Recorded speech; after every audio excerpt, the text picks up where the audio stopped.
Imagine a kingdom overflowing with wealth, ruled by the wisest king in history, where a magnificent temple stood as a symbol of God's blessing and power.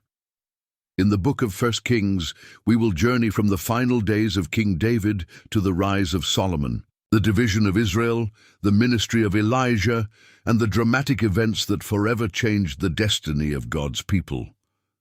Our story begins in the final moments of one of Israel's greatest kings, David the shepherd boy, who became king the warrior, who defeated Goliath, the composer of the Psalms, was now reaching the end of his earthly journey. As the first chapter of 1 Kings verse 1-4 tells us, David was so old and frail that even when covered with blankets, he could not keep warm. The situation was so dire that his servants came up with an idea to find a young virgin to serve the king, lie beside him, and keep him warm after a search throughout Israel. They found Abishag, a young Shunammite of extraordinary beauty, who was brought to the king to care for him and serve him. The biblical text makes a point of stating that although she cared for the king, David did not have relations with her, a detail that would later become significant in the narrative.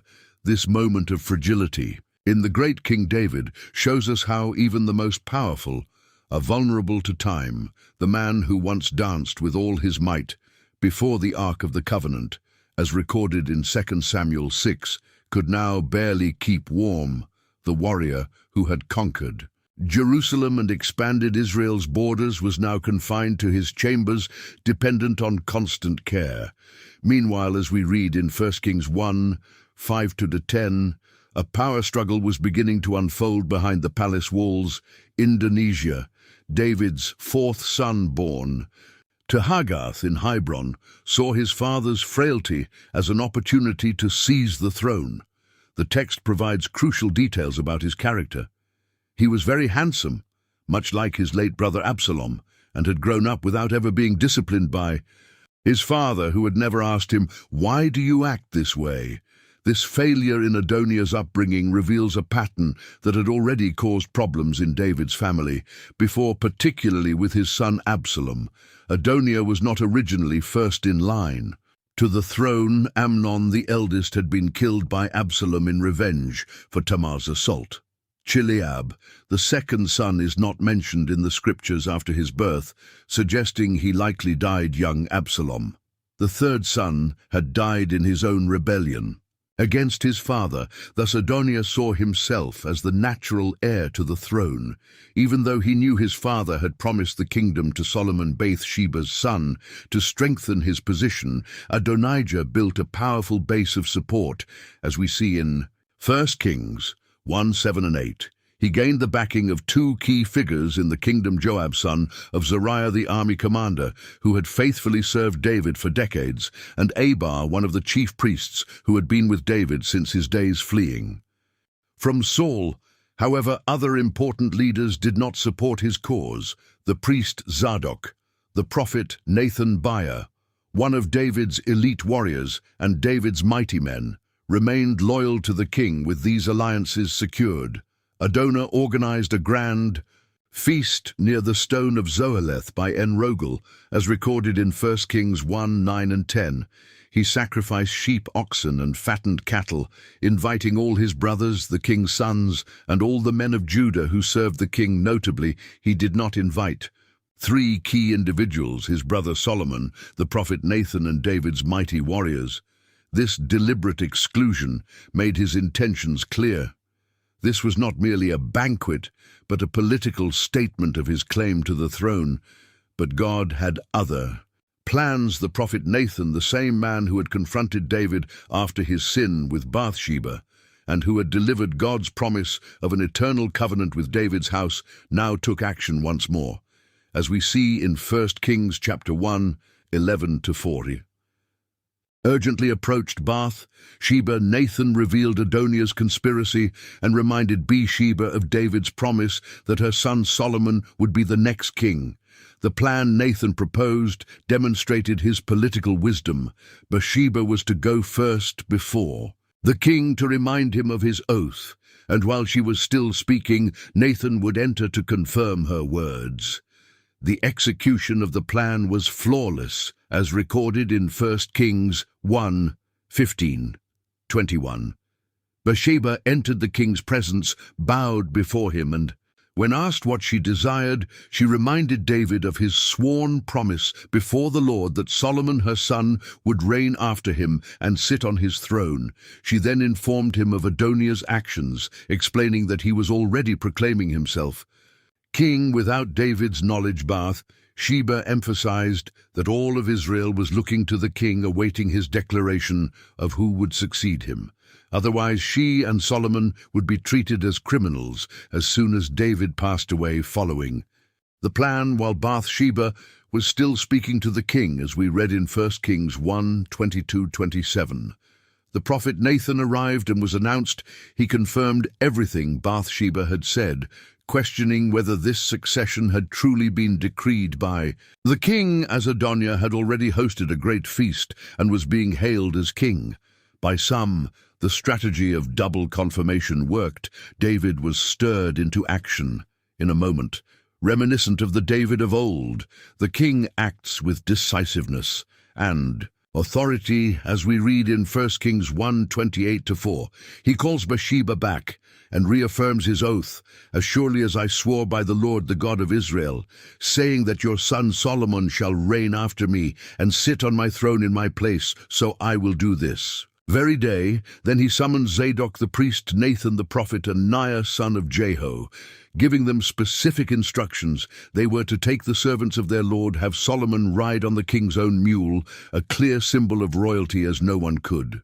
Use the king's mule without his permission and lead him to Gon there. Zadok and Nathan were to anoint him king over Israel, blow the trumpet, and proclaim, "Long live King Solomon." The scene that follows is of great historical and spiritual significance. Solomon is brought to Gon, anointed with the oil from the tabernacle by Zadok, and Nathan the trumpets sound, and all the people follow, playing flutes and celebrating with such joy that, according to the text, the ground seemed to shake from the noise. This celebration was not merely a festive occasion, but a public confirmation of God's will and the rightful choice of the king. Meanwhile, at Adonai's banquet, as recounted in 1 Kings 1, 149, the conspirators hear the sound of the celebrations. Joab, the seasoned commander of the army, recognizes the sound of the trumpet and questions the commotion in the city. At that moment, Jonathan, son of the priest Abiathar, arrives with news: Solomon has been made king with David's blessing, anointed at Gihon, and is now seated on the royal throne with all the people rejoicing. Moreover, the king's officials have blessed David, saying, "May God make Solomon's name more famous than yours, and his throne greater than your throne." Fear grips the conspirators, and they flee in different directions, terrified for his life. Adoniah runs to the tabernacle and grasps the horns of the altar, a symbolic act pleading for asylum and mercy, as we read in 1 Kings 15:05-3. When Solomon is informed, he demonstrates his first act of wisdom as king. He promises to spare his brother's life, provided he proves himself trustworthy. If any evil is found in him, he will die. Adoniah is brought before Solomon, bows down to him, and is sent home. But the story does not end. There, in his final moments, as recorded in 1 Kings 2:19, David gives his last instructions to Solomon. First, he encourages his son to be strong and prove himself a man, following the ways of the Lord and keeping his statutes, commandments, judgments, and testimonies as written in the law of Moses. David reminds Solomon of the Lord's conditional promise.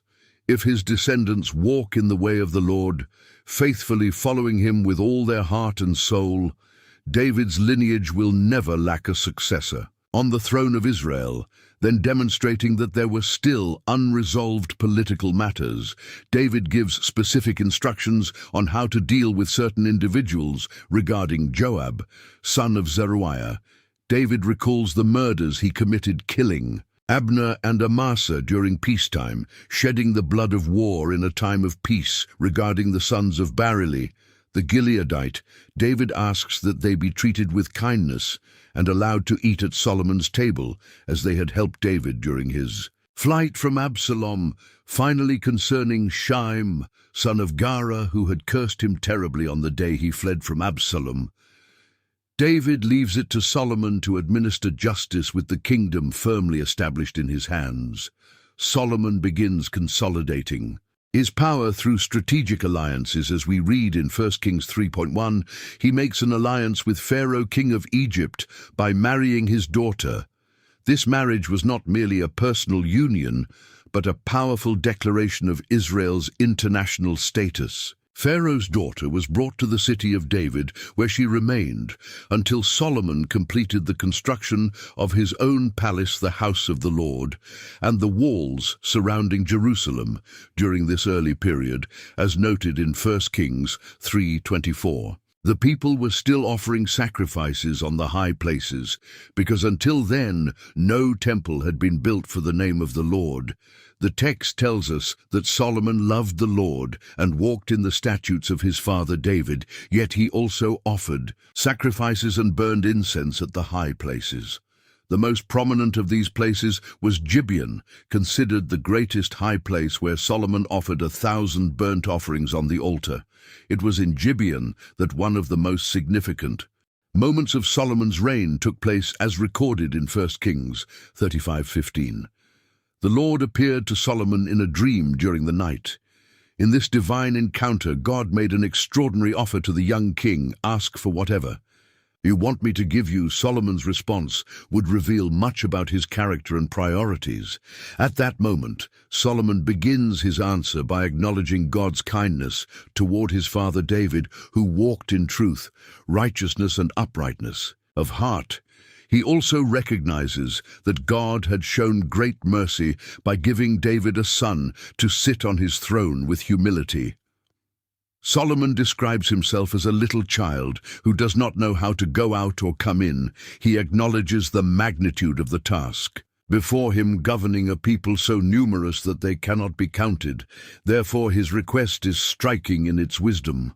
So give your servant a discerning heart to govern your people and to distinguish between right and wrong. This response pleased the Lord. As we see in 1 Kings 3:10-14, God commends Solomon for not asking for a long life, riches, or the death of his enemies, but rather for discernment in administering justice. Because of this wise choice, God promises to give Solomon not only a wise and understanding heart, such as had never been seen before him, would never be seen after him, but also what he did not ask for: riches and honor, so that no king would compare to him all his days. Moreover, if Solomon walked in the ways of the Lord, keeping his statutes and commandments as David did, God would also grant him a long life. When Solomon awoke, he realized it had been a dream. He returned to Jerusalem, presented himself before the Ark of the Covenant of the Lord, offered burnt offerings and peace sacrifices, and held a feast for all his servants. The wisdom promised by God would soon manifest, as recorded in 1 Kings 3:16-28. 2 women who were prostitutes soon came before the king. A complex situation was presented. They lived in the same house and had given birth 3 days apart. During the night, one of them accidentally lay on her baby, causing his death. This woman then witched the babies, placing the dead child next to the other woman and taking the living baby as her own. In the morning, when the second woman woke up to nurse her son, she discovered that the dead baby was not hers. Now, both women were disputing the maternity of the living child. Before the king, Solomon's proposed solution would reveal his extraordinary wisdom. After hearing both women present their versions, seemingly impossible to verify, the king called for a sword and ordered cut the living child in 2 and give half to one and half to the other. The reaction of the 2 women exposed the truth. The real mother, moved by love and compassion, begged for the baby to be given to the other woman, preferring to see her son in another's hands rather than see him killed. The false mother, on the other hand, agreed to the division saying, "He shall be neither mine nor yours, divide him." Solomon then revealed his strategy, ordering that the living child be given to the first woman, recognizing her as the true mother. This judgment had a profound impact throughout Israel. As recorded in 1 Kings 3:28, all the people heard of the sentence the king had rendered and feared him, because they saw that he had the wisdom of God to administer justice. Chapter 4 of 1 Kings provides a detailed overview of the kingdom's administration under Solomon. In verses 1-6, we find a list of the kingdom's chief officials. Azariah, son of Zadok, was the priest Delori, and Ijah were secretaries. Jehoshaphat was the recorder.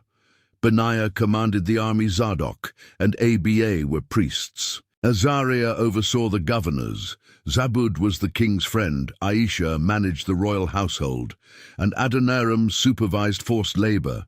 The administrative organization of the kingdom was impressive. As we read in 1 Kings 47:19, Solomon had 12 governors over all of Israel, responsible for supplying provisions for the king and his household. Each governor was required to provide provisions for 1 month of the year. This structure ensured a constant flow of resources to sustain the growing royal court. The extent and prosperity of Solomon's kingdom are described in 1 Kings 4:20-28. The text states that Judah and Israel were as numerous as the sand on the seashore, eating, drinking, and rejoicing. Solomon's dominion extended over all the two kingdoms, from the Euphrates River to the land of the Philistines and to the border of Egypt. These kingdoms brought tributes and served Solomon all the days of his life. The daily consumption at the imp palace was immense: 30 cors of fine flour, 60 cors of meal, 10 fattened oxen, 20 pasture-fed oxen or 100 sheep, as well as deer, gazelle, roebu, and fattened fowl for the horses and camels, 40 udraru stalls for chariot horses, and 12,000 horsemen were required. Solomon's wisdom, as promised by God, surpassed that of all others in 1 Kings 4:29-34. We read that God gave Solomon wisdom, great understanding, and a breadth of knowledge as vast as the sand on the seashore. His wisdom exceeded that of all the people of the East, and all the knowledge of Egypt. He was wiser than anyone, including Ethan the Ezrahite, and Heman Cal, and Dard, the sons of Mahal. His fame spread throughout all the surrounding nations. The text tells us that Solomon spoke 3 Hebrew proverbs, and his songs numbered 1 Kafi. He discoursed on plants from the cedar in Lebanon to the hyssop that grows out of walls, as well as on animals, birds, reptiles, and fish. People from all nations came to hear Solomon's wisdom, sent by all the kings of the earth who had heard of his knowledge. With his reputation established and his kingdom flourishing, Solomon was ready to embark on his greatest project, the construction of the Lord's temple. The time of worship in the high places was coming to an end, and a new era in Israel's history was about to begin. With his kingdom firmly established and prosperous, Solomon decided to undertake the grand task of building a house for the name of the Lord, fulfilling the desire that had been in his father David's heart. As recorded in 1 Kings 51-6, Solomon sent messengers to Hiram, king of Tyre, reminding of his past friendship with David. He explained that David had been unable to build a house for the name of the Lord because of the wars that surrounded him, but now, with peace secured, the time had come. Solomon's request to Hiram was specific. He needed the famous cedars of Lebanon, as there was no one in Israel skilled in cutting timber like the Sidonians in 1 Kings 57:2. We see that Hiram was very pleased to receive this message, blessing the Lord for giving David a wise son to rule such a great people. Ham's response was favorable. He would supply both cedar and cypresses, transporting them in rafts by sea to the location Solomon designated. In exchange, Solomon would provide wheat and pure olive oil for Ham's household. This commercial alliance and peace treaty between the two kings would be fundamental to the construction of the temple, the mobilization Nation of workers for this grand project was remarkable as recorded in 1 Kings 5:18. Solomon conscripted laborers from all over Israel 30. Men working in monthly shifts of 10,000 in Lebanon. Additionally, 70,000 men transported loads. 880,000 cut stones in the mountains, and 3,300 supervisors directed the workforce by the king's command. Large care, carefully chosen and heed stones were cut to lay the foundation of the temple with precision-crafted masonry. The actual construction began as stated in 1 Kings 61, in the 480th year after the Israelites had come out of Egypt, in the 4th year of Solomon's reign over Israel. In the month of Ziv, which is the second month, the dimensions of the temple are detailed in 1 Kings 62:10, 60 cubits in length, 20 cubits in width, and 30 cubits in height. The portico in front of the temple was 20 cubits long and 10 cubits wide. The windows were broad on the inside and narrow on the outside. The structure of the temple was both complex and magnificent. Against the wall, there were surrounding levels with side chambers. The lowest level was 5 cubits wide. The middle level was 6 cubits wide, and the third level was 7 cubits wide. The stones used for construction were pre-cut at the quarry, so no hammer, axe, or any iron tool was heard during the building of the house, as mentioned in 1 Kings 6:7. The interior of the temple received special attention, as described in 1 Kings 6:14-22. All the inner walls were lined with cedar from the floor to the ceiling, and the floor was covered with cypress boards. The 20 cubic at the rear were partitioned off. With cedar boards to form the most holy place, the entire interior was overlaid with pure gold, and a cedar altar was placed before the sanctuary, also overlaid with gold, in the most holy place.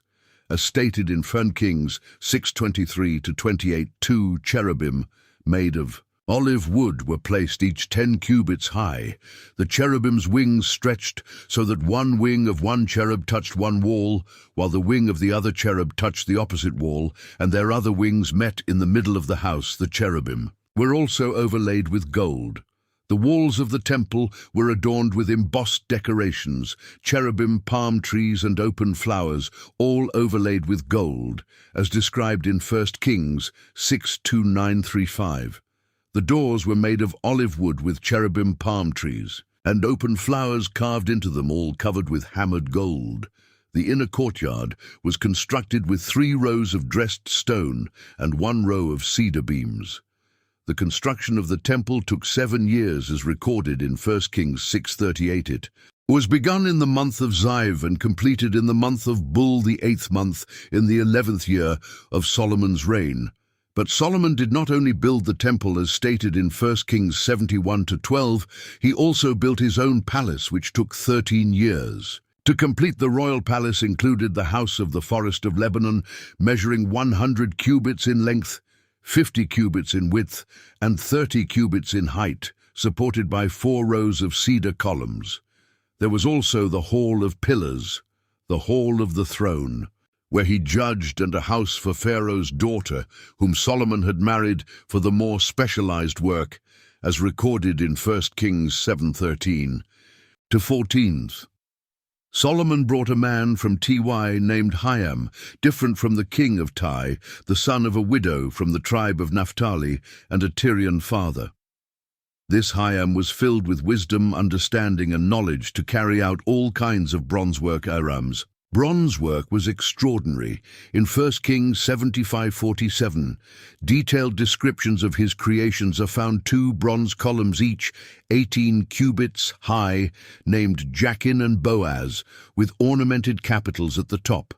The molten sea, a large circular basin, 10 cubits in diameter, supported by 12 bronze oxen. 10 movable bronze stands, with wheels, each 4 cubits in length, width, and height, and 10 bronze basins, 1 on each stand. Additionally, he made shovels, basins, and all the necessary utensils for the service of the temple. The amount of bronze used was so vast that, as noted in 1 Kings 7:47, Solomon stopped weighing it because it was beyond measure. All these items were cast in the clay ground of the Jordan plain between Suo and Zathan the gold. Objects were also numerous and precious, as recorded in 1 Kings 7:48-50. Solomon made all the furnishing for the house of the Lord, the golden altar, the golden table for the showbread, the pure gold lampstands, 5 on the right and 5 on the left before the sanctuary, the flowers, lamps, and tongs of gold, the cups, wick trimmers, basin ladle, and censers of pure gold. Even the hinges for the doors of the inner house and the temple were made of gold. Thus all the work that King Solomon had done for the house of the Lord was completed as mentioned in 1 Kings 7:51. Solomon brought in the things his father David had dedicated, the silver, the gold, and the utensils, and placed them in the treasuries of the house of the Lord. The magnitude of this construction was unprecedented in Israel. The temple was not merely a religious building, but a symbol of Solomon's power and glory, and most importantly of God's presence among his people. Now everything was ready for the most significant moment: the dedication of the temple and the transfer of the Ark of the Covenant to its new home, with the temple completed. It was time to move the Ark of the Covenant of the Lord to its new dwelling place, as stated in 1 Kings 8:12. Solomon summoned to Jerusalem all the elders of Israel, the heads of the tribes, and the leaders of the Israelite families. They gathered in the of Ethanim, the 7th month, during the festival signifying the religious and national importance of this moment. The procession to transport the ark was majestic, as recorded in 1 Kings 8:39. All the elders of Israel came, and the priests lifted the ark. They brought the ark of the Lord, the tent of meeting, and all the sacred furnishings that were in the tent. The priests and Levites carried them, while King Solomon and the entire congregation of Israel who had assembled before the ark walked ahead, sacrificing so many sheep and cattle that they could not be counted. The ark contained only the 2 stone tablets that Moses had placed there at Horeb when the Lord made a covenant with the Israelites after they came out of the land of Egypt. The moment the ark entered the temple was marked by a supernatural event, as we read in 1 Kings 8:1-11, when the priests came out of the sanctuary, a cloud filled the house of the Lord. The priests could not stand to minister because of the cloud, for the glory of the Lord had filled the house of the Lord, this visible manifestation of the divine presence. Known as the Shekinah, was a clear sign of God's approval in response to this divine demonstration. Solomon spoke profound words recorded in 1 Kings 8:12-13. The Lord said that he would dwell in thick darkness. I have indeed built you a house, to dwell in a place for your eternal habitation. Then turning to the entire congregation of Israel who were standing, Solomon began to offer one of the most significant prayers in the Old Testament. Solomon's prayer of dedication, found in 1 Kings 8-15. 53 is one of the deepest and theologically richest texts in Scripture. He begins by blessing the Lord, the God of Israel, who had fulfilled with his own hands what he had promised to David, his father. Solomon acknowledges that although, since the day he brought his people out of Egypt, God had not chosen any city to build a house for his name, he had chosen David to rule over his people in his prayer.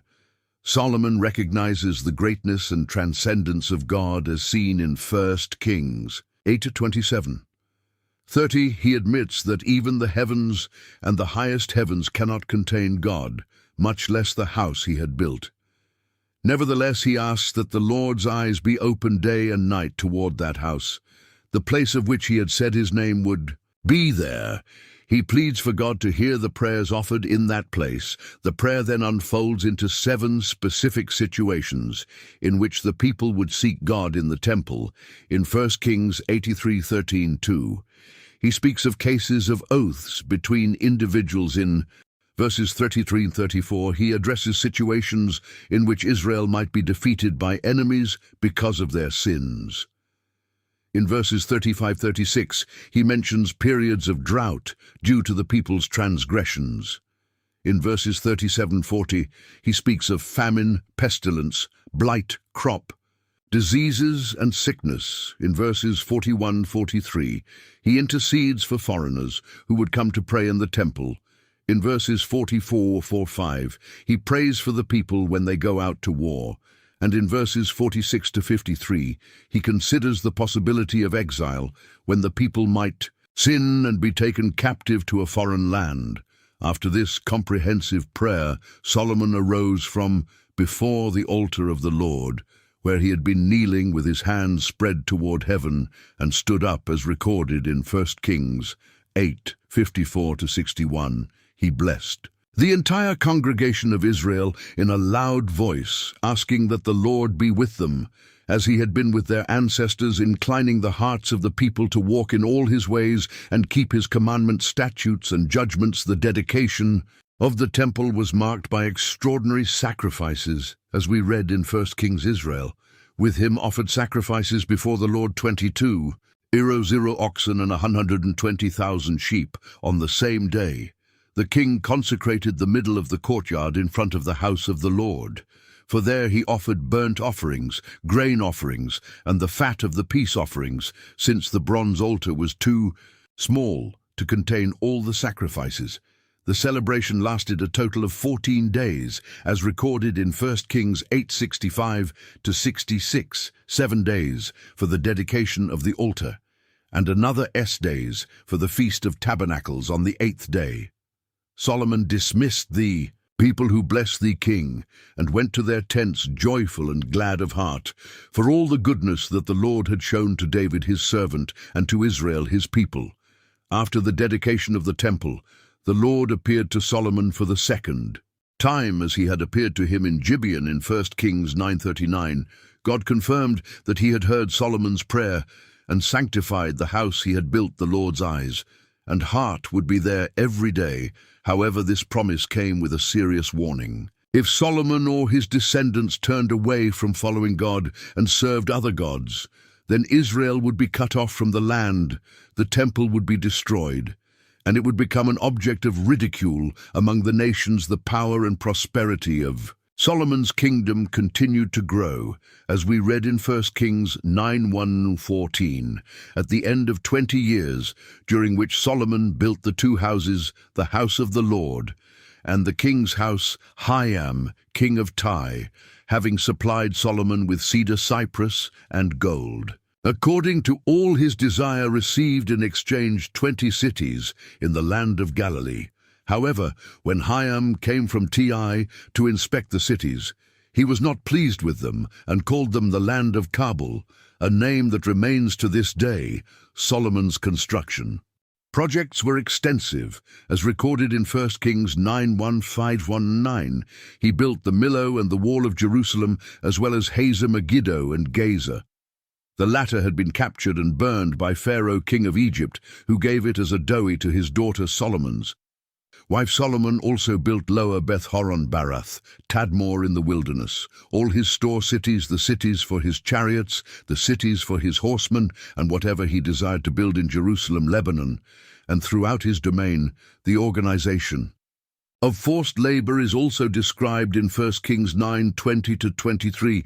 All the remaining people of the Amorites, Hittites, Perizzites, Hivites, and Jebusites, who were not Israelites, were subjected to for labor by Solomon.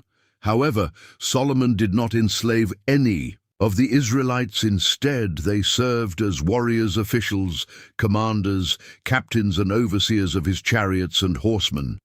The fame of Solomon spread throughout the region, attracting distinguished visitors. The most famous of these was the Queen of Sheba, as told in 1 Kings 1:01-5. Having heard of Solomon's renown, she came to test him with difficult questions. She arrived in Jerusalem with a great entourage, bringing camels laden with spices, an abundance of gold and precious stones. When she met Solomon, she spoke to him about everything in her heart, and Solomon answered all her questions. There was nothing the king could not explain to her. The Queen of Sheba was impressed not only by Solomon's wisdom, but also by everything. She saw, as recorded in 1 Kings 10:69, she declared that not even half of what she had heard did justice to the reality. Solomon's wisdom and prosperity far exceeded the report she had received. She considered Solomon's men and servants fortunate. As they stood continually in his presence and listened to his wisdom, she praised the Lord, the God of Israel, who had placed Solomon on the throne. The wealth of Solomon's kingdom was extraordinary. In 1 Kings 10:4-22, we learn that the weight of gold brought to Solomon each year was 666 talents.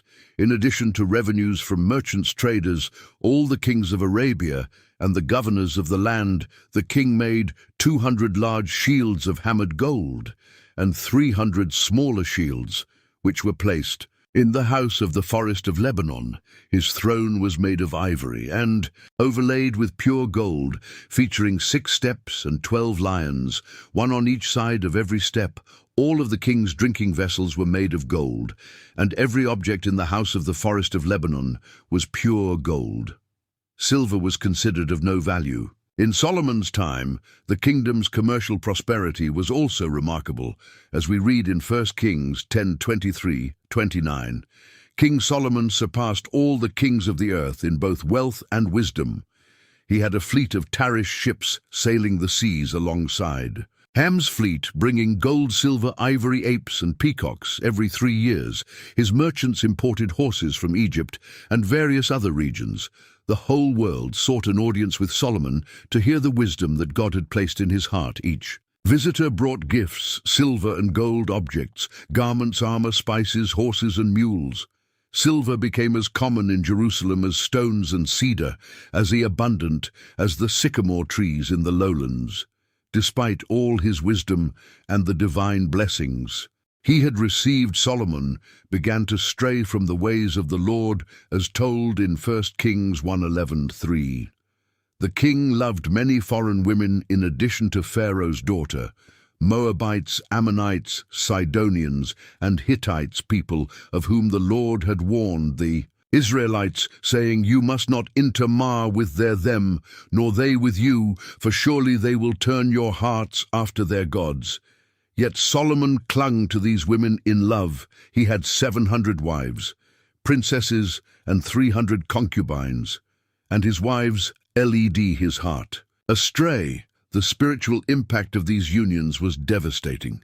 As we read in 1 Kings 11:48, when Solomon grew old, his wives turned his heart toward other gods, and his heart was no longer fully devoted to the Lord God as the heart of his father. David had been Solomon followed Ashth, the goddess of the Sidonians, and Milcom, the abomination of the Ammonites. He did evil in the sight of the Lord and did not follow him fully. As David had done, he even built a high place for Kosh, the abomination of the Moabites on the hill east of Jerusalem, and for Mich, the abomination of the Ammonites. He did the same for all his foreign wives, who burned in and sacrificed to their gods.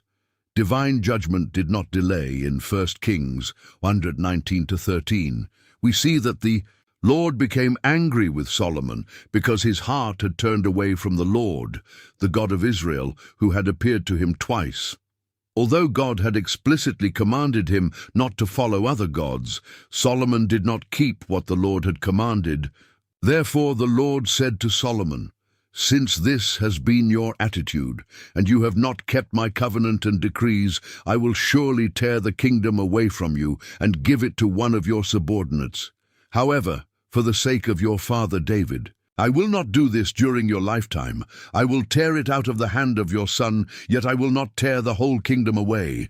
I will give one tribe to your son for the sake of my servant David and for the sake of Jerusalem, which I have chosen."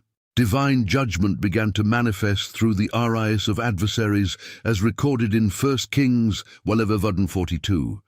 The Lord raised up an adversary against Solomon Hadad, the Edomite, from the royal line of Edom during David's reign, when Joab went to bury the dead. and struck down all the men in Edom-Hadad. Then just a boy fled to Egypt with some Edomite servants. Pharaoh not only welcomed him, but also provided him with a house land, and provisions. Lad gained so much favor that Pharaoh gave him in marriage the sister of his own wife, Queen Tahpenes. When Hadad heard in Egypt that David had rested with his ancestors, and that Joab, the commander of the army, was dead, he requested permission from Pharaoh to return to his homeland, becoming an enemy of Israel. Another adversary was Rezin, son of Eliad.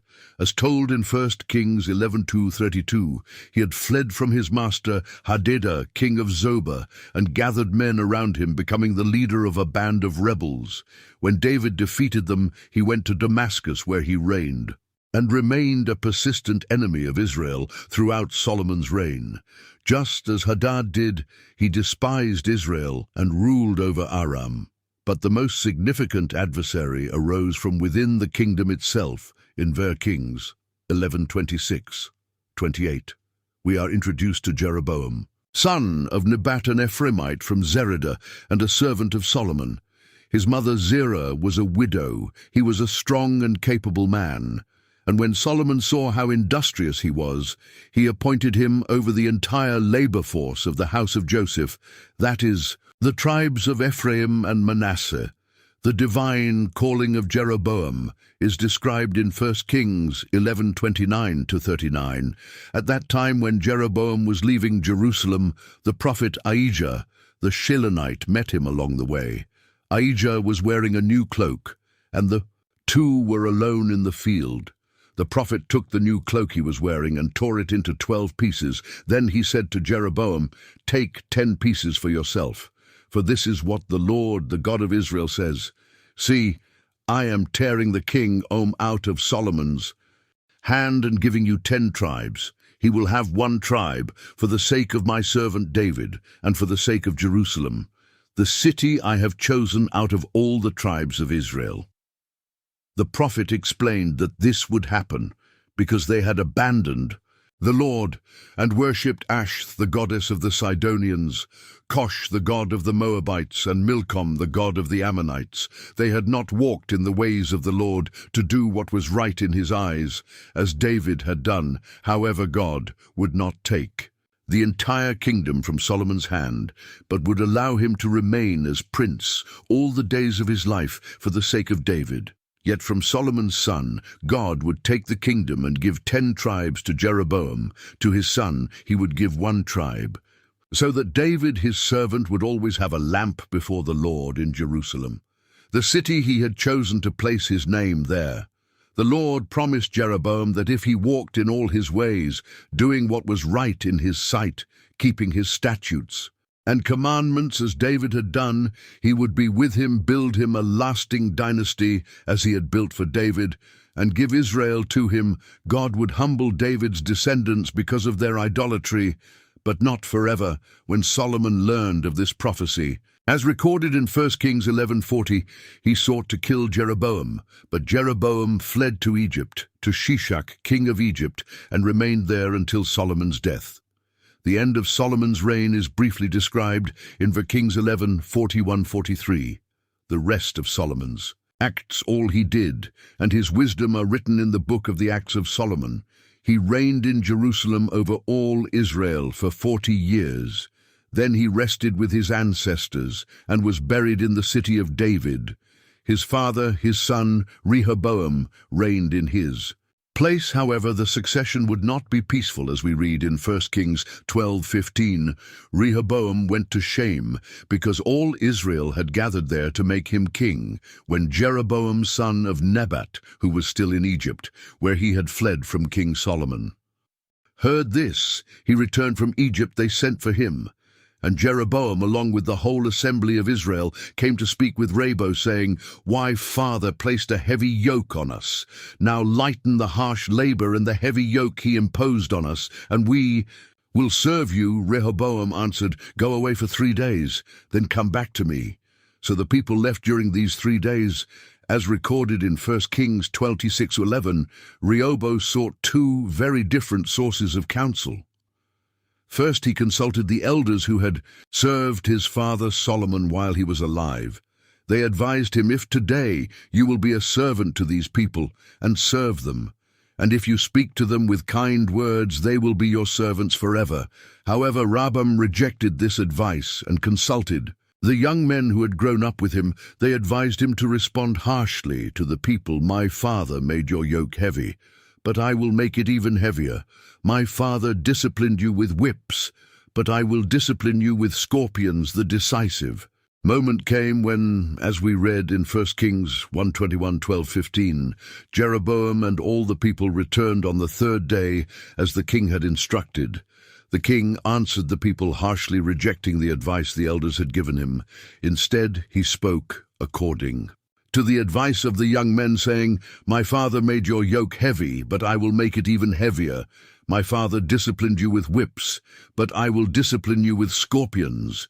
The text tells us that the king did not listen to the people because this turn of events was from the Lord, to fulfill the word he had spoken through Ahijah the Shilonite to Jeroboam, son of Naboth. The people's response was immediate, as recorded in 1 Kings 12:16-20, when all Israel saw that the king refused to listen to them. They answered, "What share do we have in David? We have no inheritance in the son of Jesse. To your tents, Israel. Look after your own house, David." So the Israelites went home. Rehoboam continued to reign only over the Israelites, who lived in the cities of Judah, when he sent out Adoram, who was in charge of forced labor. All Israel stoned him to death. King Rehoboam, however, managed to escape to his chariot and flee to Jerusalem. So Israel has been in rebellion against the house of David to this day. When all Israel heard that Jeroboam had returned, they sent for him, made him king over all Israel. And only the tribe of Judah remained loyal to the house of David, with the kingdom divided. Rehoboam's first actions demonstrated his inexperience as a ruler, as we read in 1 Kings 12:21-24. When he arrived in Jerusalem, he gathered the entire house of Judah and the tribe of Benjamin, 180 chosen warriors, to fight against the house of Israel and restore the kingdom to Rehoboam, son of Solomon. However, the word of God came to Shemaiah, the man of God, instructing them not to go up or fight against their brothers, the Israelites, but to return home, for this event was from the Lord. They obeyed the word of the Lord and went home as he had commanded. Meanwhile, in the northern kingdom, Jeroboam began establishing his rule as recorded in 1 Kings 12:2-7. He built Shem in the hill country of Ephraim and lived there. Then he went out from there and built Peniel. However, Jeroboam soon became politically anxious. He thought to himself, "Now the kingdom may return to the house of David. If these people go up to offer sacrifices at the temple of the Lord in Jerusalem, their hearts will turn back to their lord Rehoboam, king of Judah. They will kill me and return to Rehoboam, king of Judah." This concern led Jeroboam to make a decision that would forever change the spiritual course of the northern kingdom, as we read in 1 Kings 12:28-33. After seeking counsel, he made 2 golden CVEs and said to the people, "It is too much for you to go up to Jerusalem. Here are your gods. O, is Israel, who brought you up out of the land of Egypt. He placed one in Bethel and the other in Dan." This act became a sin, for the people went as far as Dan to worship before one of the seas, but Jeroboam did not stop there. He also built shrines on the high places and appointed priests from among the people who were not from the sons of Levi. He instituted a festival on the 15th day of the 8th month, similar to the festival celebrated in Judah, and offered sacrifices on the altar.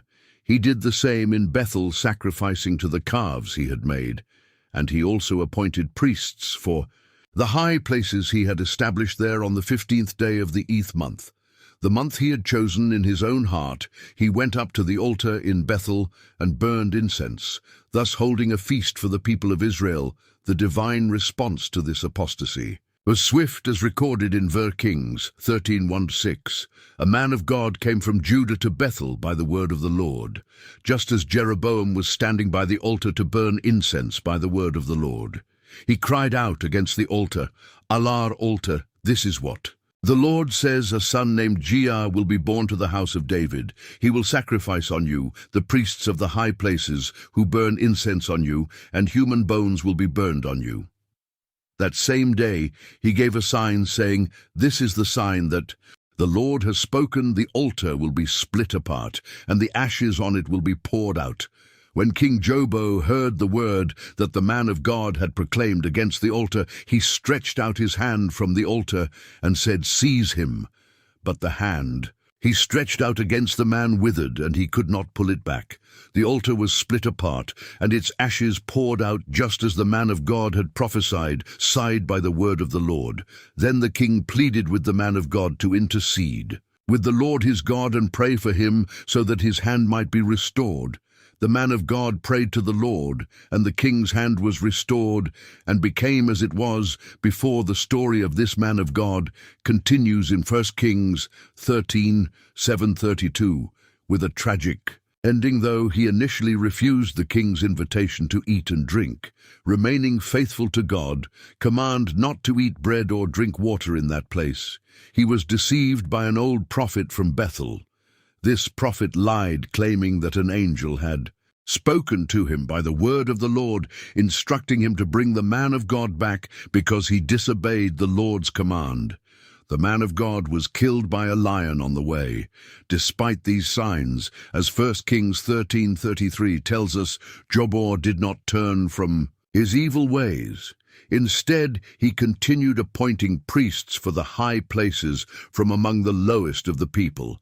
Anyone who wanted to become a priest, he would consecrate in 1 Kings 14:1-18. We see the consequences of this stubbornness when his son Abijah became ill.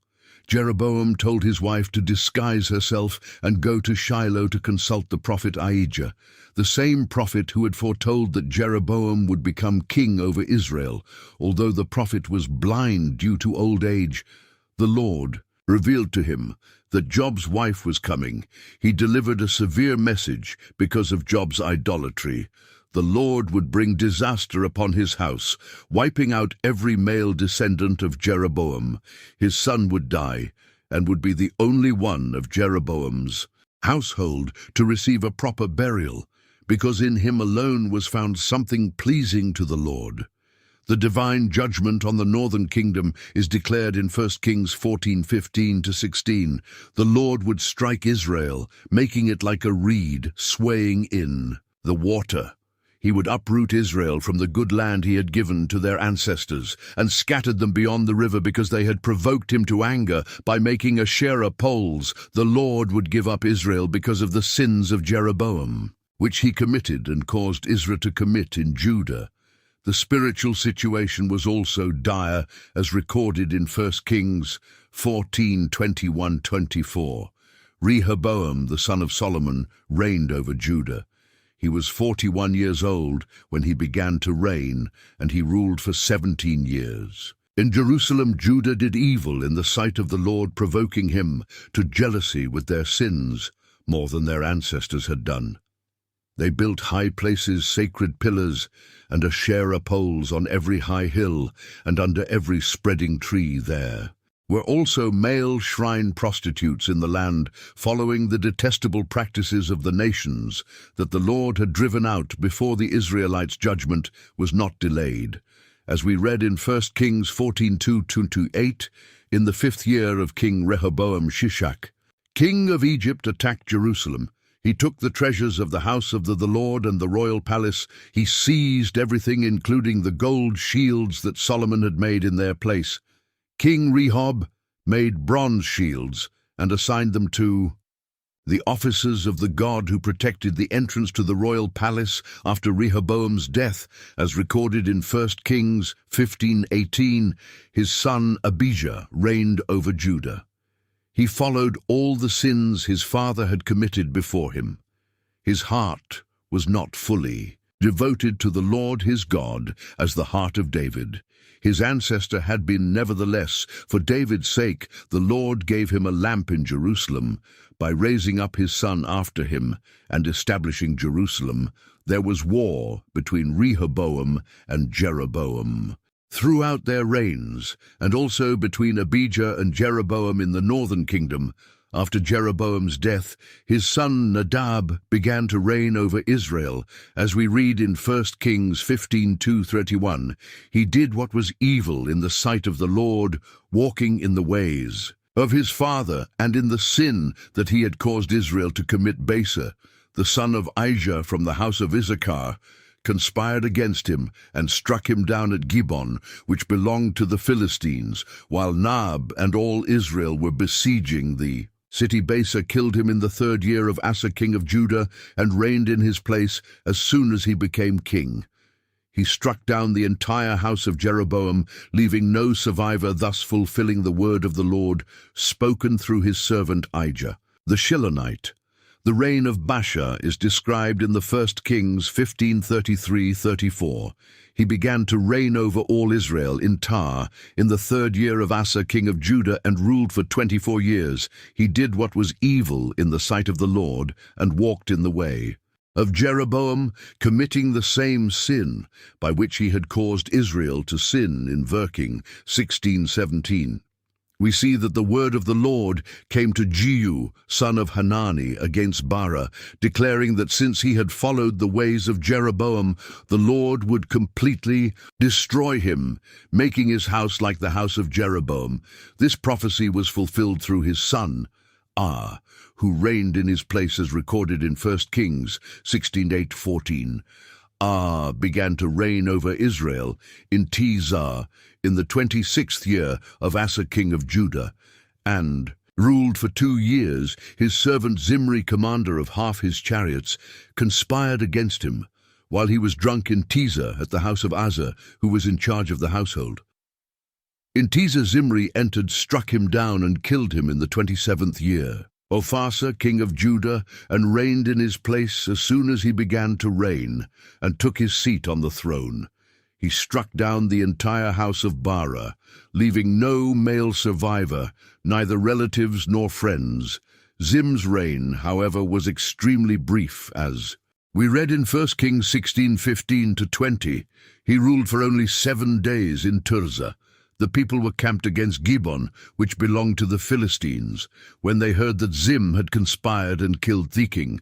All Israel made Omri the commander of the army king over Israel that very day in the camp Omri, and all Israel went up from Gibeon and besieged Tzah. When Zim saw that the city had been taken, he entered the palace of the king's house, set it on fire around him, and died.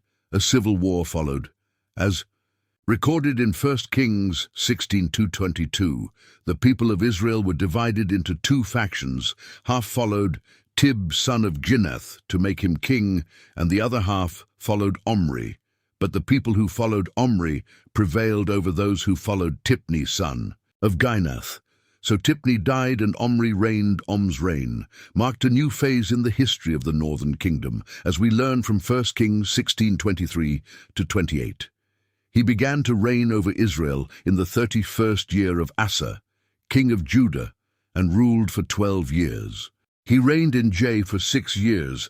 Then he bought the hill of Samaria from Shema for 2 talents of silver built on the hill, and named the city he had built Samaria after Shema, the former owner of the hill. Omri did what was evil in the sight of the Lord, acting more wickedly than all who were before him. He followed all the ways of Jeroboam, son of Nebat, and in his sins by which he led Israel to sin. After Omri, his son Ahab became king, as recorded in 1 Kings 16:29-33. Ahab began to reign over Israel in the 38th year of Asa king of Judah, and ruled for 22 years in Samaria.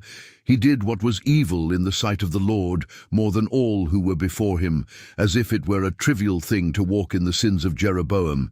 He also took Jezebel, daughter of Ethel king of the Sidonians, as his wife, and went to serve and worship Baal. He built an altar for Baal in the house of Baal, which he had constructed in Samaria, and made an Asherah pole. Ahab did more to provoke the Lord, the God of Israel, to anger than all the kings of Israel who were before him during his reign, as mentioned in 1 Kings 16:34. Heel the Bethelite rebuilt Jericho at the cost of his firstborn Abiram. He laid its foundations, and at the cost of his youngest son. So he set up its gates in accordance with the word of the Lord spoken through Joshua, son of Nun. The stage was set for the emergence of one of Israel's greatest prophets, Elijah the Tishbite, in one of the darkest moments in Israel's spiritual history. One of the most remarkable figures of the Old Testament arose as we read in 1 Kings 171. Elijah the Tishbite from among the inhabitants of Gilead presented himself before Ahab with a bold declaration, "As surely as the Lord, the God of Israel, lives before whom I stand, there will be neither dew nor rain in these years, except at my word." This was not merely a weather forecast, but a direct challenge to the worship of Baal, who was regarded as the god of rain and fertility immediately. After this declaration, as we read in 1 Kings 17:26, the word of the Lord came to Elijah, instructing him to hide by the brook Cherith, east of the Jordan. There he would drink from the brook, and the Lord had commanded ravens to sustain him there. Elijah obeyed the word of the Lord, and the ravens brought him bread and meat in the morning, and bread and meat in the evening, and he drank from the brook. This period of isolation served as preparation for Elijah, but did not last forever, as recorded. In 1 Kings 17:79, after some time, the brook dried up because there had been no rain in the land. Then the word of the Lord came to Elijah, instructing him to go to Zarephath, which belonged to Sidon, and stay there, for the Lord had commanded a widow to provide for him. The encounter with the widow of Zarephath is one of the most striking episodes in Elijah's ministry, as we read in 1 Kings 17:10-6. When he arrived at the city gate, he found a widow gathering sticks. He asked her for water and a piece of bread. The woman replied that she only had a handful of flour in a jar and a little oil in a jug, and was gathering sticks to prepare a final meal for herself and her son before they died of hunger. Elijah told her not to fear, but to first make a small loaf for him, then prepare food for herself and her son. For thus said the Lord, the jar of flour would not be used up, and the jug of oil would not run dry, until the day the Lord sent rain upon the land. The woman did as Elijah had said, and she, Elijah, and her household ate for many days. The jar of flour was not exhausted, and the jug of oil did not run dry, in accordance with the word of the Lord spoken through Elijah. But the widow's faith would be tested even more deeply. As we read in 1 Kings 17:1-74, after these things, the woman's son, the mistress of the house, became ill, and his illness was so severe that there was no breath left in him. The woman questioned Elijah, asking if he had come to bring her sins to remembrance and to kill her son. Elijah took the boy from her arms, carried him to the room where he was staying, and laid him on his bed. He cried out to the Lord 3 times, stretching himself over the boy, and the Lord heard Elijah's voice. The boy's soul returned to him, and he revived. This miracle confirmed to the woman that Elijah was a man of God, and that the word of the Lord in his mouth was truth. After 3 years of drought, as recorded in 1 Kings 181-6, the word of the Lord came to Elijah in the 3rd year, instructing him to present himself to Ahab, for the Lord would send rain upon the land. The famine was severe in Samaria, and Ahab had summoned Obadiah, the steward of his house, who greatly feared the Lord, and had hidden 100 prophets of the Lord, 50 in each cave, when Jezebel was killing the Lord's prophets, to search for water sources and pastures to save the horses and mules. The meeting between Elijah and Obadiah, described in 1 Kings 187:15, reveals the tense atmosphere of the time. When Obadiah met Elijah, he bowed down and questioned if it was really him. Elijah asked him to announce his presence to Ahab, but Obadiah was afraid, explaining that Ahab had searched for Elijah in every nation and kingdom, and he feared that after delivering the message, the Spirit of the Lord would take Elijah elsewhere, leading to his own death. The confrontation with Ahab finally took place, as told in 1 Kings 18:6-119. When Ahab saw Elijah, he said, "Is that you, O troubler of Israel?" Elijah replied that he was not the one troubling Israel, but rather Ahab and his father's house, for they had abandoned the Lord's commandments and followed the Baals.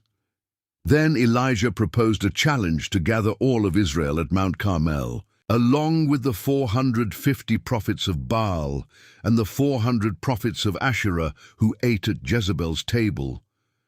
The showdown on Mount Carmel is one of the most dramatic moments in Scripture, as recorded in 1 Kings 18:20-24. Ahab summoned all the Israelites and gathered the prophets on Mount Carmel. Elijah approached the people and said, "How long will you waver between two opinions? If the Lord is God, follow him, but if Baal is, follow him." But the people said nothing. Then Elijah proposed a test. 2 bulls would be prepared, one for Baal's prophets and one for him. Each group would prepare its sacrifice but put no fire to it.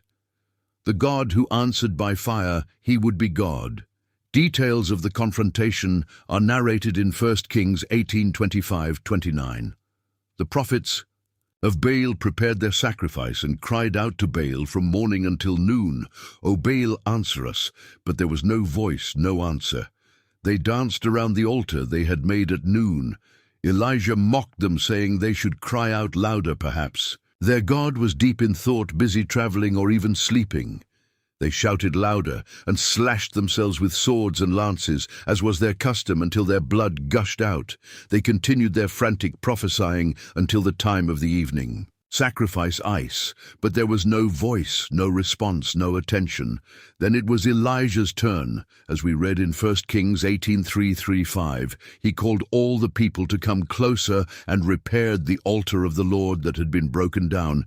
He took 12 stones according to the number of the tribes of the sons of Jacob, and with them he built an altar in the name of the Lord. He dug a trench around the altar, arranged the wood, cut the bull into pieces, and laid it on the wood. Then he instructed them to fill 4 jars with water and pour it over the burnt offering, and the wood. He did this 3 times, until the water ran around the altar and even filled the trench.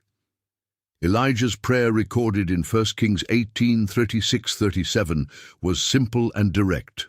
"Lord God of Abraham, Isaac, and Israel, let it be known today that you are God in Israel, and that I am your servant, and that I have done all these things at your word.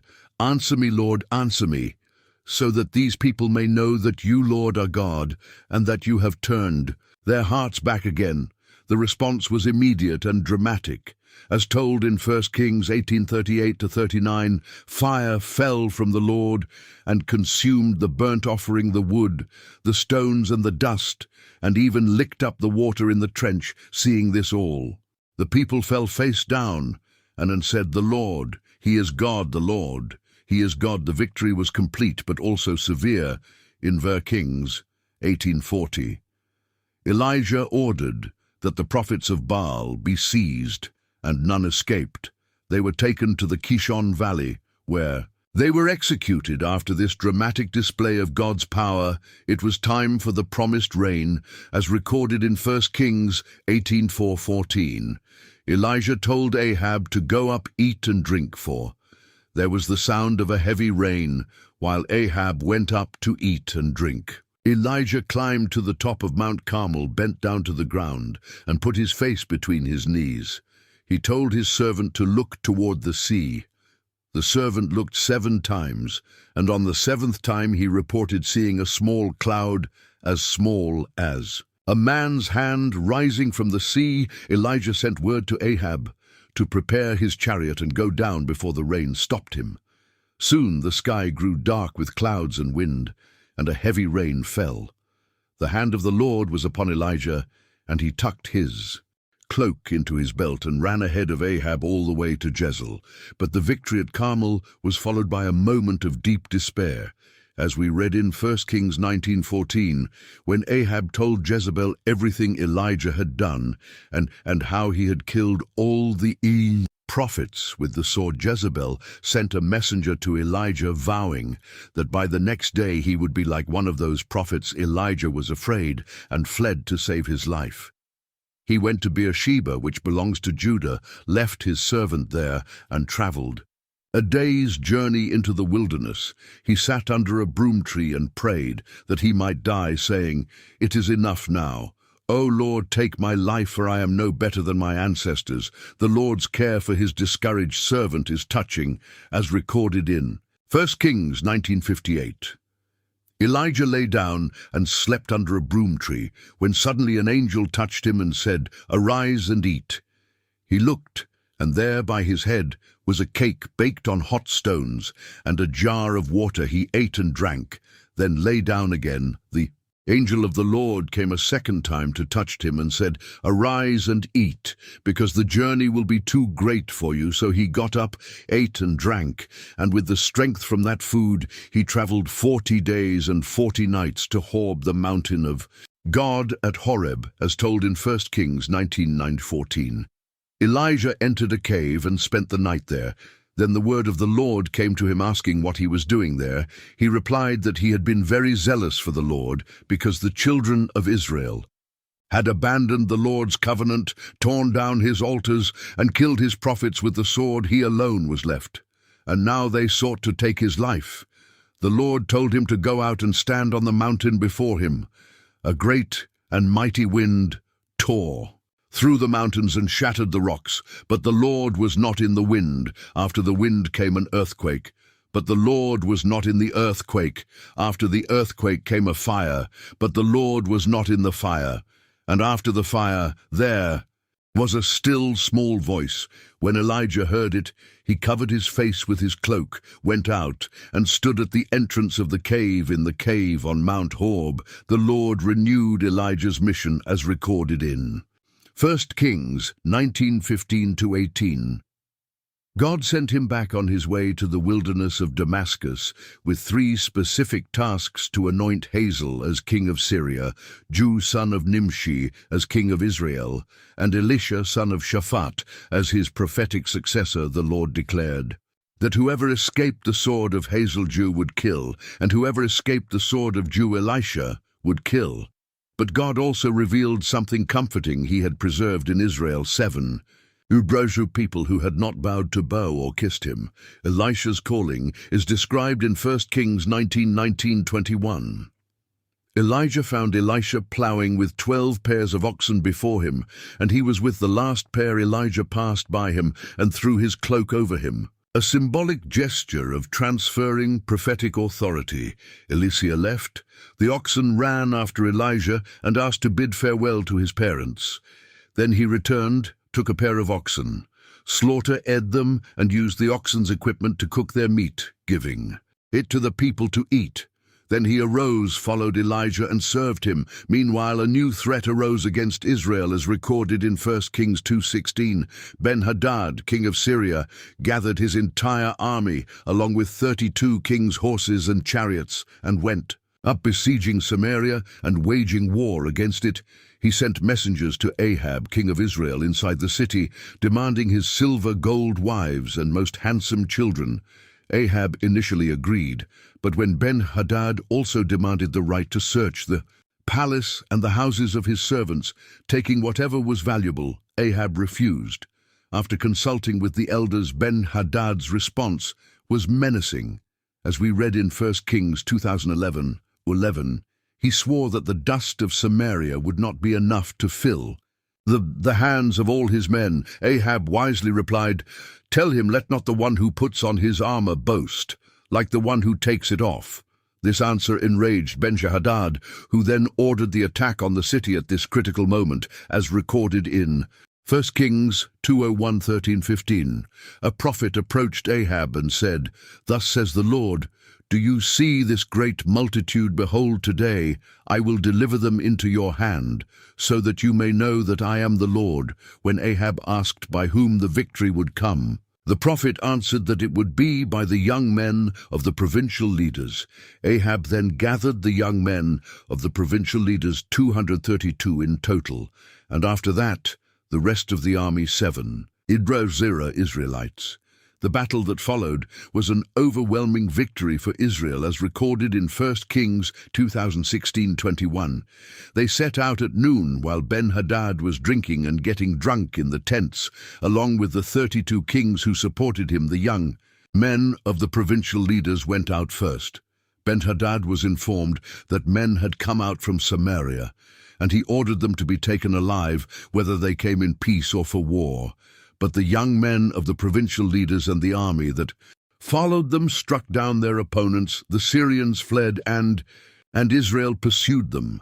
Ben-Hadad, king of Syria, escaped on horseback with some horsemen.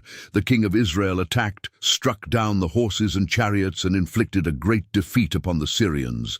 The prophet warned Ahab to strengthen himself, because the king of Syria would attack again the following year. As we read in 1 Kings 20:32, the servants of the king of Syria told him that the gods of Israel were gods of the mountains, which was why they had been stronger. They suggested that if they fought Israel in the plains, they would surely be stronger. They also advised removing the kings from their positions and replacing them with captains, as well as rebuilding the lost army. The second battle took place at Aek, as recorded. In 1 Kings 20:26-30, the Syrians positioned themselves at Aek for battle. The Israelites, having received supplies, went out to meet them. They camped opposite them, looking like 2 small flocks of goats, while the Syrians filled the land. The man of God warned Ahab that because the Syrians had said the Lord was the God of the mountains and not of the valleys, he would deliver the entire great multitude into Israel's hands.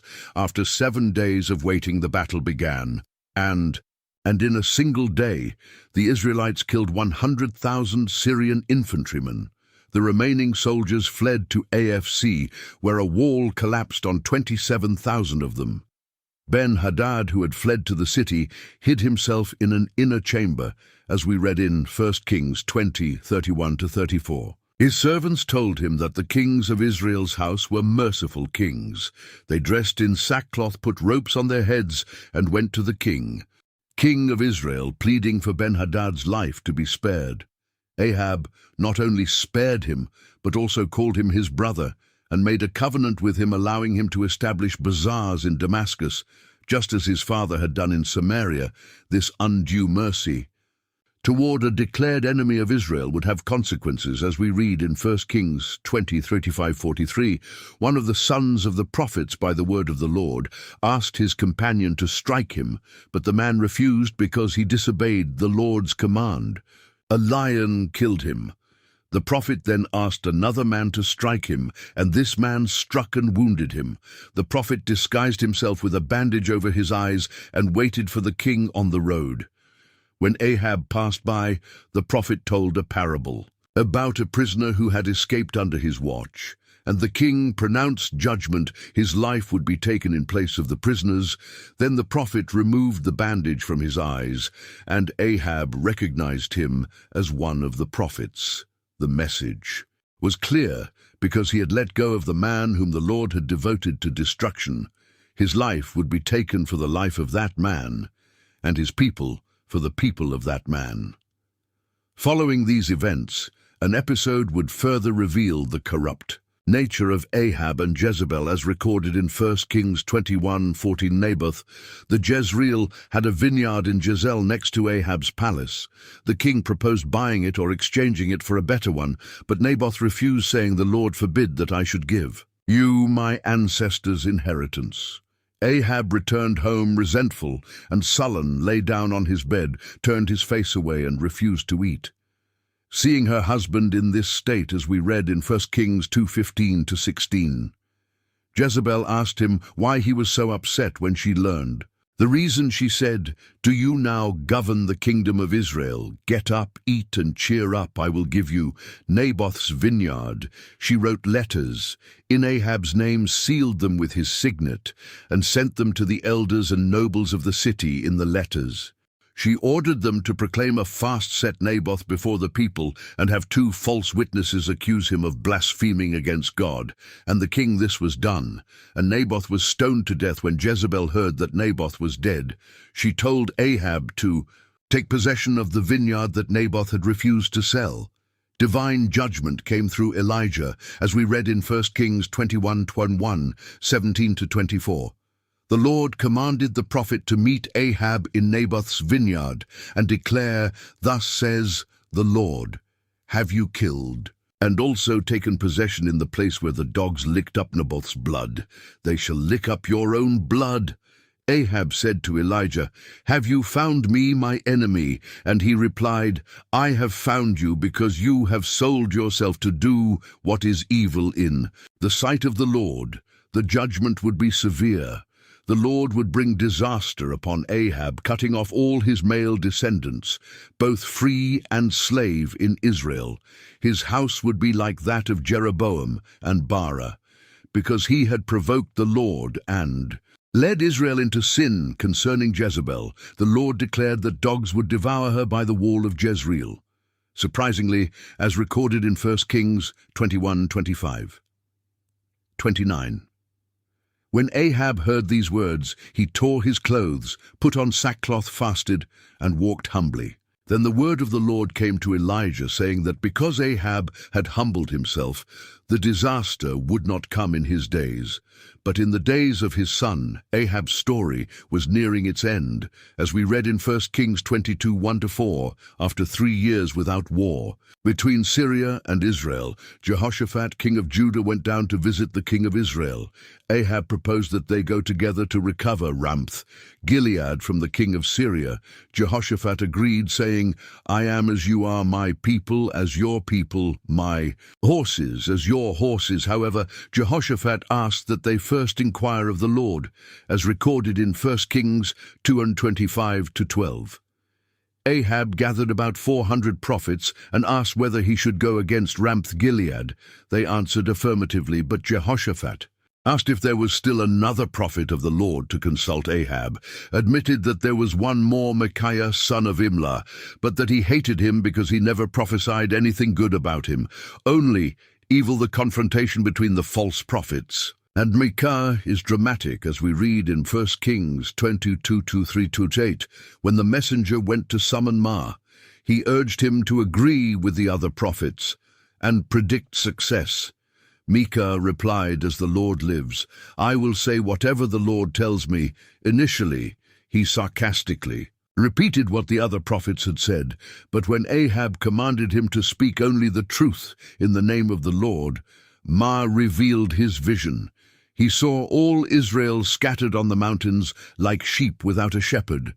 He explained that he had seen the Lord on his throne with the heavenly host around him, and a spirit had volunteered to be a lying spirit in the mouths of Ahab's prophet Zedekiah, son of Chenaanah, struck Ma on the cheek and questioned when the Spirit of the Lord had left him to speak to Micaiah.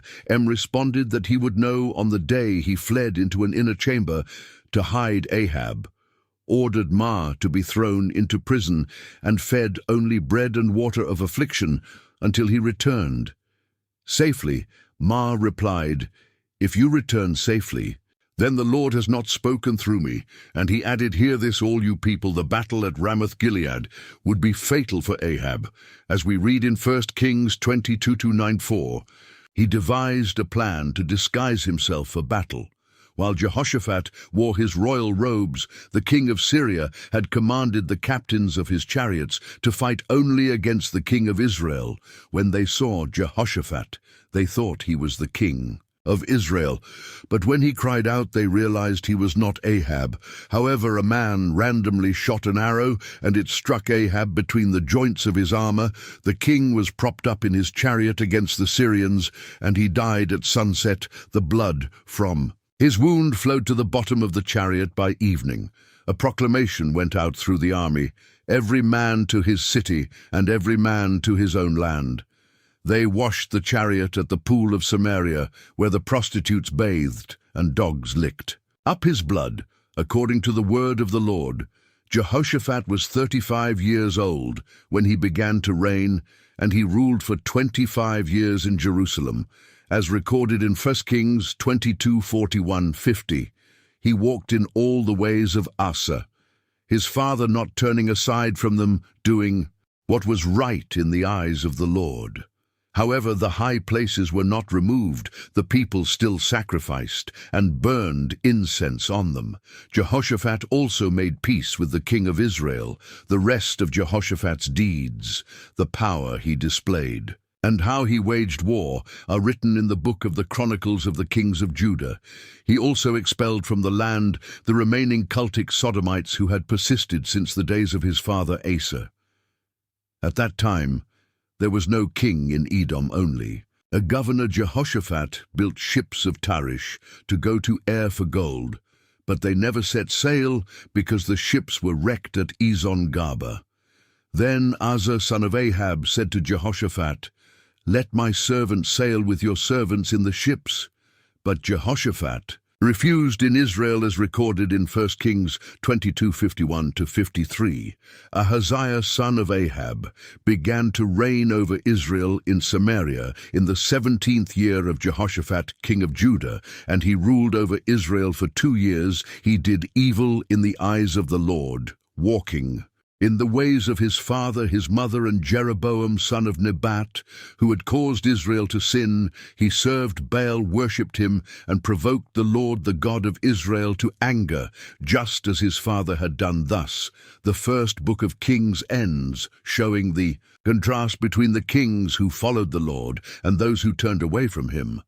The story would continue in the second book of Kings, providing more examples of how the choices of leaders profoundly affected the fate of their nations, and how faithfulness or unfaithfulness to God brought direct consequences upon the people of Israel. And so we come to the end of this incredible journey through the first book of Kings, a narrative that shows us how wisdom can turn into folly, how power can corrupt even the wisest of men, and how God remains faithful even when his people stray. If you were moved by these stories of rise and fall of courageous prophets and kings faced with difficult choices, share this video with someone who might also benefit from these valuable lessons. Every story in the Book of Kings teaches us something about leadership, faithfulness, and the consequences of our choices. If you haven't subscribed to the channel yet, this is the perfect time to join our community. We have more fascinating biblical series planned, including the continuation of this story in the second book of Kings. Turn on notifications so you don't miss any episode. Let us know in the comments which part of this story impacted you the most. Was it Solomon's wisdom, Elijah's courage on Mount Carmel, or perhaps the consequences of Rehoboam's decisions? Your participation enriches our discussion and helps us create even better content. Thank you so much for following along. See you in the next video.